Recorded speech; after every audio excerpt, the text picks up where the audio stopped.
j'aimerais savoir, est-ce que vous pouvez nous dire comment interpréter les différents schémas du rêve et la lecture du rêve par analogie?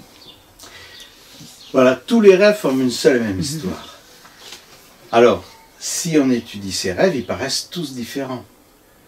Mais si on les prend les uns à la suite des autres, dans l'ordre, par analogie, on va pouvoir lire que ce qui se passe dans un des schémas du rêve devient la suite dans le rêve suivant.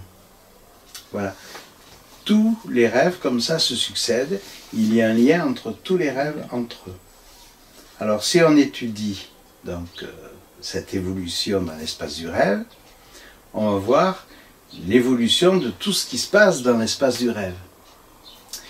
Et on va l'étudier à travers une trentaine de schémas que je dis analogiques. Parce qu'on passe d'un schéma à un autre, mais ça va être une suite. Ça forme une suite. Par exemple, si on étudie le schéma d'un paysage, ce qui se passe dans ce paysage, si dans le rêve suivant, on a une pièce avec quelque chose qui se passe à l'intérieur de cette pièce, ben ce qui se passait dans le paysage devient ensuite ce qui se passe dans la pièce. Si après on parle d'une voiture, de ce qui se passe à l'intérieur de la voiture, ben ce qui se passait dans la pièce devient ce qui se passe dans la voiture, ensuite, etc. De cette façon, on va pouvoir lire l'évolution d'une image à une autre. Et toutes ces images, par analogie, forment la progression des rêves. Alors il faut connaître donc, tous ces champs analogiques, il y en a une trentaine, et c'est à travers ces champs analogiques qu'on va pouvoir prendre conscience de la progression symbolique des rêves, qu'on peut voir la suite, lire la suite. Donc le rêve, c'est complexe parce que c'est comme un roman surréaliste. C'est surréaliste parce qu'on change de thème.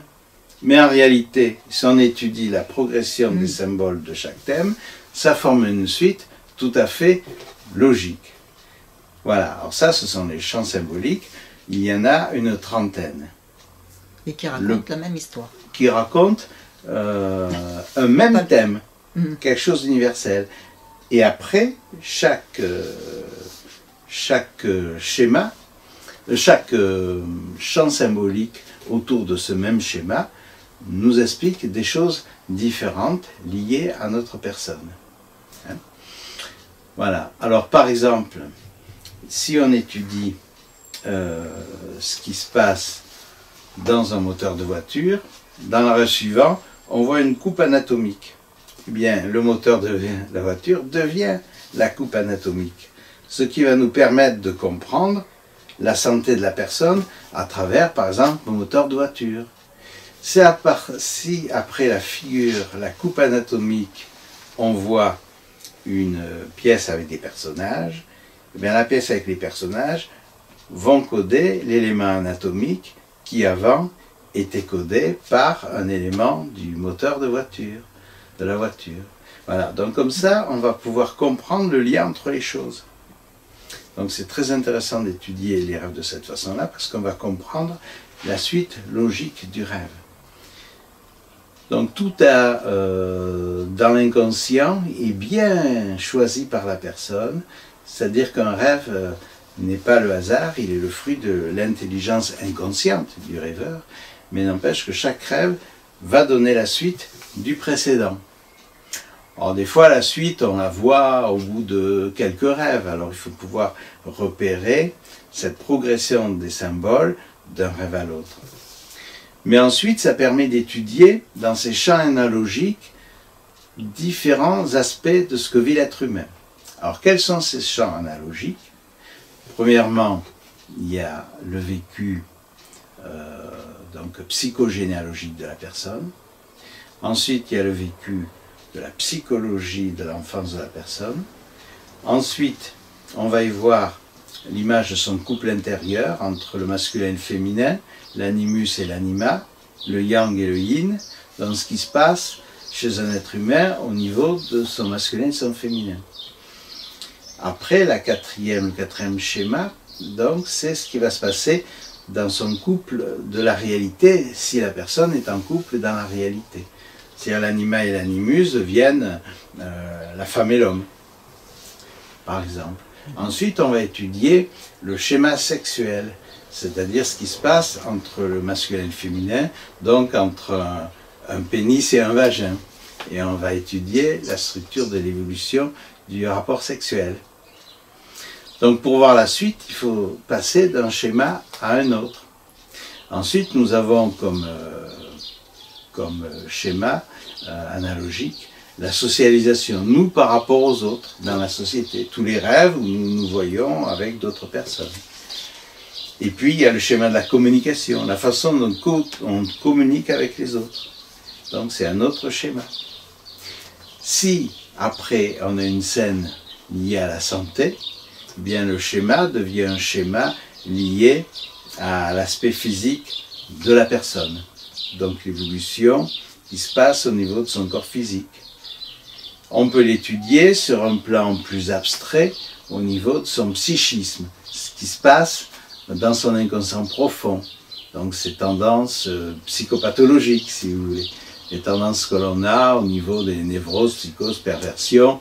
On va voir aussi ce schéma-là. Ensuite, on a un schéma donc récapitulatif de tous ces schémas, c'est la circulation dans l'espace. Donc une image de rêve, c'est l'espace, et tout ce qui bouge à l'intérieur de cet espace, c'est la circulation à l'intérieur. Cette circulation est très intéressante pour voir comment fonctionne, par exemple, un organe, mais aussi comment on fonctionne dans son rapport avec les autres, ou comment on fonctionne dans son couple, ou comment on fonctionne dans sa sexualité. Voilà. Donc là, ce sont les schémas psychologiques. Si on en fait la synthèse, on va lire, pour celui qui en analyse, le schéma dans le cadre de l'analyse. Comment ça se passe entre un patient et son psychologue ou son psychanalyste. Voilà.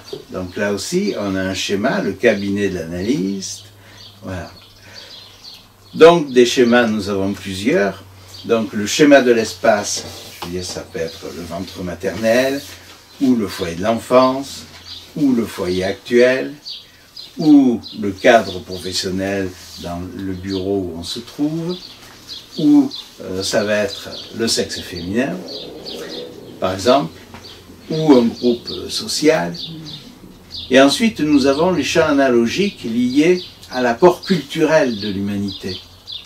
C'est-à-dire que le ventre maternel, ça peut être un paysage dans le livre de la nature. Ça peut être la tanore alchimique dans le cadre de l'alchimie. Ça peut être le corps énergétique et subtil dans le cadre de la physiologie énergétique de l'Inde.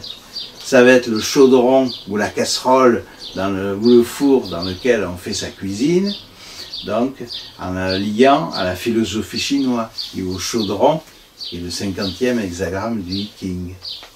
On peut le lire, cet espace, comme le thème astrologique de quelqu'un, et étudier donc sa symbolique astrologique, par exemple. Voilà, donc il y a une trentaine de schémas du rêve qui n'en font qu'un seul si on les superpose. Mais on peut avoir une lecture différente parce qu'on peut tout relier par analogie à l'alchimie, ou à l'énergétique, ou à la psychologie de l'enfance, ou à la vie sexuelle du couple, ou aux rapports sociaux de la personne, ou à sa créativité, ou à ses processus mentaux, ses processus psychiques. Voilà, il y a une trentaine de lectures que nous pouvons faire à partir de la progression des rêves. Là, ce sont les champs analogiques. Après, nous avons les champs symboliques liés au thème symbolique. Mais déjà, on a une trentaine de champs analogiques à comprendre, qui sont les structures du rêve. Une trentaine d'approches structurales des rêves de quelqu'un, dont on va comprendre donc le processus par analogie. Mais nous avons aussi les champs symboliques du rêve, qui sont d'autres approches. D'accord. Et ces champs analogiques, est-ce que c'est Carl Gustav Jung qui a mis... Alors, les champs Il y en analogiques, a parlé. Freud n'en connaissait qu'un, et puis même peut-être même pas, mais il a trouvé la symbolique sexuelle. Alors, si on étudie à fond la symbolique sexuelle chez Freud, on va arriver à un champ, un seul champ symbolique, c'est-à-dire ce qui se passe entre un homme et une femme, ou entre deux hommes ou deux femmes, dans d'autres types de rapports sexuels. Donc, ce qui se passe entre deux êtres. Alors, même ceux qui ont une vie de célibataire ou monacale, sans rapport sexuel, ils ont des rêves liés à la rencontre entre leur masculin et leur féminin, entre l'animus et l'anima. Donc, on ne va pas pouvoir traduire cela en termes de ce qui se passe dans leur schéma sexuel intérieur. Alors, Freud n'est pas allé jusqu'à ce schéma universel de la sexualité, mais il a trouvé les éléments de la sexualité. Ce qui code le pénis, ou ce qui code le vagin, ou ce qui code l'hymen, voilà, les parties des organes sexuels, ce qui se passe entre ces organes sexuels dans un rêve. Il a relié tous les rêves à une symbolique sexuelle. Parce qu'on peut relier tous les rêves de quelqu'un à n'importe lequel des schémas. Freud n'a trouvé que le schéma sexuel.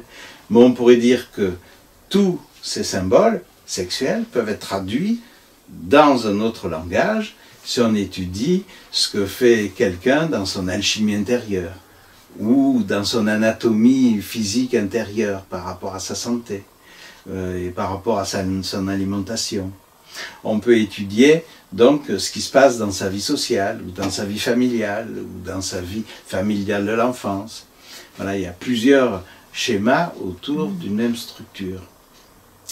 Après, donc, ces champs, après l'étude des champs analogiques, on a donc les thèmes symboliques des rêves qui ne fonctionnent pas obligatoirement par analogie. Donc nous avons tous les thèmes symboliques. Alors là, il en existe peut-être une centaine, mais on peut dire plus parce qu'on peut les décomposer. Par exemple, si on prend le thème des animaux, eh bien on peut dire après décomposer, parce qu'il y a les poissons, il y a les oiseaux, il y a les insectes, il y a les mammifères, enfin on peut décomposer en plusieurs familles. C'est pour ça qu'on ne peut pas dire qu'il y a un nombre précis de familles symboliques. Enfin, si on prend le champ global des animaux, on peut prendre pas mal de champs symboliques. Il y a les personnages, il y a les animaux, il y a les objets, il y a les couleurs, il y a les formes géométriques, il y a les paysages, le climat et la végétation, etc. Il y a une centaine de champs symboliques. Alors, pour étudier chaque symbole, on le relie à la trentaine de familles donc analogiques. C'est-à-dire qu'on va étudier donc un symbole à travers la trentaine de champs analogiques. Si on sait ça, on va pouvoir interpréter merveilleusement les rêves. Parce qu'on va pouvoir lire le rêve à plusieurs niveaux. Par exemple, donc pour donner un exemple plus facile, vous avez par exemple dans une cage, vous avez un animal. Donc, ensuite, vous avez l'image d'un organe du corps humain avec quelque chose qui se passe à l'intérieur. Donc, vous avez l'idée de cage, alors peut-être d'enfermement. Alors, qu'est-ce qui se passe au niveau de cet organe du corps humain comme système d'enfermement? Alors, des fois, il y a un enfermement obligatoire pour se soigner, mais des fois, cet enfermement nous rend malades. Alors, il faut étudier la symbolique de cet enfermement. Après, on va voir deux personnages qui discutent. Ces deux personnages qui discutent vont nous parler de ce type d'enfermement, qui peut être lié au type de santé par rapport à un organe. Voilà. Donc, il va falloir lire toutes ces analogies pour les comprendre. Alors, les champs Les champs symboliques, donc je disais, mettons cette centaine de champs symboliques, on va les étudier symbole par symbole, et chaque symbole va s'étudier à travers la trentaine de champs analogiques. Voilà. Donc ça fait une connaissance symbolique immense, très vaste. Et donc je reviens un petit peu à ma question, est-ce que c'est Carl Gustav Jung qui lui... Alors c'est Jung, oui excuse-moi, j'ai pas fini, j'ai parlé de Freud mais j'ai pas dit la suite. Alors Freud n'a trouvé une seule symbolique sans en faire vraiment un schéma. Le schéma de ce qui se passe entre deux êtres humains au niveau organique, au niveau sexuel. Mais Jung, lui, a découvert plusieurs champs analogiques dont je parlais, et donc c'est lui qui a découvert ces différentes approches symboliques pour étudier les rêves. Alors il a étudié par exemple le champ alchimique, et puis très tard, à la fin de sa vie, il est arrivé aux éléments chinois, il a étudié les éléments chinois. Et il a relié à l'énergétique de l'Inde, et là il a fait quand même eu le temps de travailler plusieurs années dessus, puisqu'il a sorti un bouquin sur son séminaire sur la Kundalini Yoga, donc sur la physiologie du corps subtil, donc en Inde. Voilà, alors Jung a plusieurs approches comme ça, où il va étudier les formes géométriques avec l'idée des mandalas tibétains. Donc à partir de la forme du mandala, il va étudier le psychisme humain. Quel type de mandala dessinerait par exemple un schizophrène ou un paranoïaque ou autre. Donc selon le type de dessin que l'on fait, on va découvrir la structure psychique d'un individu. Si elle fait que des ronds à l'intérieur des ronds, c'est différent que si elle fait des carrés à l'intérieur de carrés. Mais si elle fait des ronds et des carrés imbriqués, il y a déjà un peu plus d'unification. Et Jung s'est rendu compte qu'il y a le maître mot de son enseignement, c'est la coincidentia oppositorum, la coïncidence des opposés. Moi je préfère appeler ça le mariage des complémentaires. C'est-à-dire l'unification des éléments entre eux, qui est l'amour universel, si on arrive à s'entendre. Donc si les choses s'entendent, si on arrive à les harmoniser, à les équilibrer, eh bien, il y a obligatoirement une guérison chez quelqu'un, ou une prise de conscience, une évolution. Et à travers les rêves, on va pouvoir lire cela. Et comment l'analyste va agir? Il va un petit peu devancer les prochains rêves en proposant des explications du rêve que lui apporte la personne. Donc ce qui va entraîner une réflexion chez la personne qui va lui apporter la suite. Parce que tout rêve est la suite de l'autre. Et l'inconscient profond est d'une intelligence extraordinaire, il nous apporte toujours la suite du rêve précédent. Alors c'est ça que Freud n'a pas expliqué, c'est ça que Jung a expliqué, c'est-à-dire il y a un processus d'individuation, il y a un processus d'évolution dans les rêves. Alors Lacan trouve qu'il n'y a aucun intérêt à étudier cela, c'est le contraire. C'est parce qu'on voit là où en est la personne, ou par rapport à un tracé archétypal, on voit comment se rend la personne, si elle va vers un mieux ou si elle est en train de s'abîmer. Donc ça va pouvoir permettre à l'analyste de faire en sorte que la personne arrive à se soigner au niveau du corps, au niveau de l'âme ou au niveau de l'esprit. Donc c'est essentiel. Or pour cela, il faut donc s'intéresser à cette harmonisation des symboles, à ce mariage des complémentaires, à cette unification intérieure, à cette union qu'on est en train de gagner au niveau du corps, de l'âme et de l'esprit, ou des trois à la fois.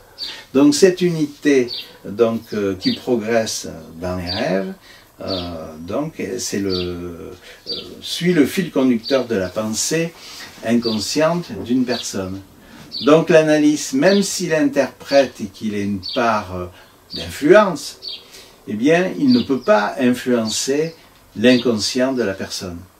C'est-à-dire la personne va sortir le rêve qu'elle veut. Donc si l'analyste faisait une interprétation fausse ou pas assez précise, le prochain rêve de la personne va rectifier ce qu'a dit l'analyste. Donc les Freudiens ne veulent pas interpréter les rêves, alors que interpréter les rêves, c'est sans danger si on fait attention, parce que de toute façon, si on fait une erreur interprétative, ça va être corrigé par l'inconscient de la personne. On ne peut pas se permettre de dire une bêtise, elle va être vue par l'inconscient de la personne. Parce que l'inconscient est divin, mais ça on ne dit pas en psychanalyse, mais l'inconscient, il est plus qu'intelligent, donc il est divin. Donc il nous apporte une explication de plus en plus avancée et de plus en plus précise. Et l'analyste doit lire ce fil conducteur de l'évolution de la conscience de la personne pour l'aider. L'analyse, il sert à accélérer le processus d'évolution, uniquement. Voilà. D'accord, très bien. Je vous remercie.